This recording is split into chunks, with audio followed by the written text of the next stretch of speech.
justamente todos aquellos instrumentos musicales precolombinos a partir de un concepto teórico, metodológico que tiene que ver con cómo se produjeron estos instrumentos, cuáles fueron las ideas que rotaron en esa época, ¿verdad? A partir de la relación de los instrumentos, la música y el medio ambiente.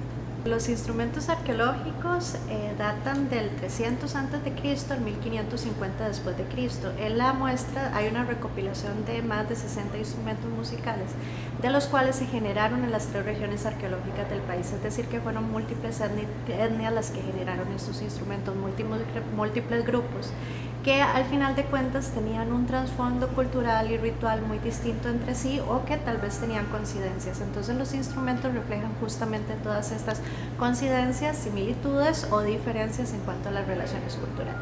Bueno, desde pequeño yo siempre he tenido como una afinidad bastante grande por las cosas indígenas, digamos.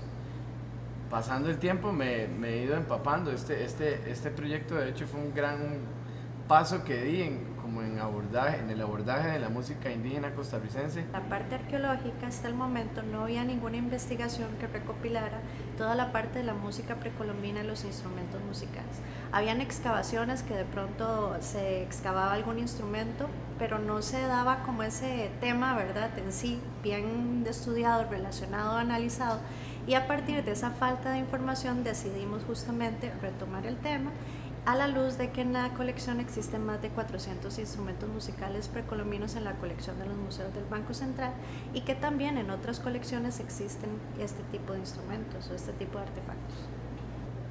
De alguna manera contribuí a articular todo esto que se gestó de la mano de un equipo de trabajo súper valioso, ¿verdad? Entre esas personas quiero recalcar a mi amigo y un músico que admiro muchísimo, que es Joan Villaperros, que con él fue que se dio la idea de hacer el Banco Liberado de Derechos. Bueno, por supuesto la gente acá del museo, ¿verdad? El DJ Lab, que se envolvió en el tema del concurso de la metáfora de los sonidos. Y el rol, yo diría que tuve yo fue como de articular un poco eso, ¿verdad?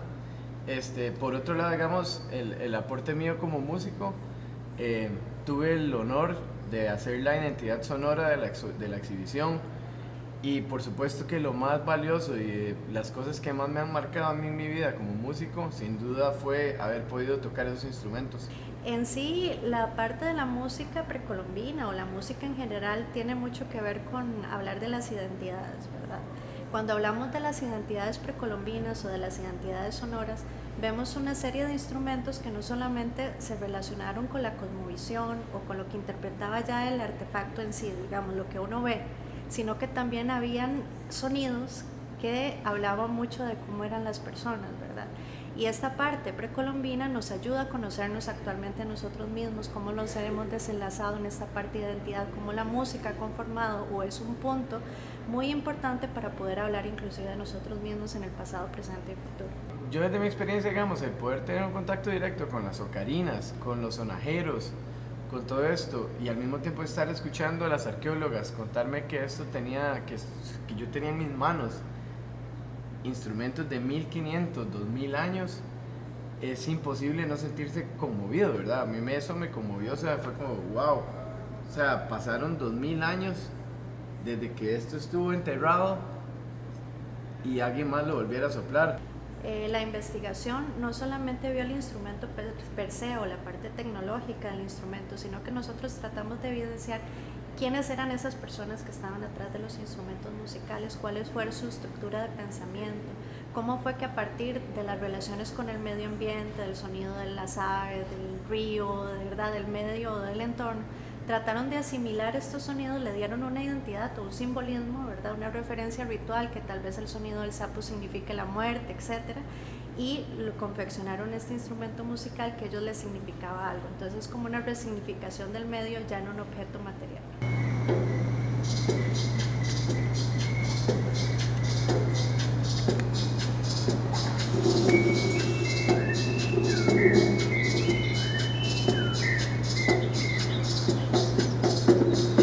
A partir de justamente toda esta parte teórica de la arqueología, decidimos resignificar estos sonidos y traerlos a la actualidad. Parte de esto fue la idea justamente de tratar de grabar los instrumentos actuales que ellos llevaban más de 1700 años de no ser grabados, ¿verdad? Por razones de conservación, por otro tipo de efectos que no nos permitían escucharlos. No es complicado en realidad, yo creo que si buscan la metáfora de los sonidos, así tal cual en Google, va a salir. Sin embargo, todos estos archivos están subidos en SoundCloud y en Bandcamp también, y pueden buscar información extra en YouTube. Hay un poco de la explicación de este proceso. La gente va a entender más qué fue lo que se hizo el concurso. Digamos, yo siempre sueño y he soñado desde que empezó este proyecto de que más museos lo repliquen. O sea, que digan, pucha, en Costa Rica el museo decidió liberar el sonido, ¿verdad?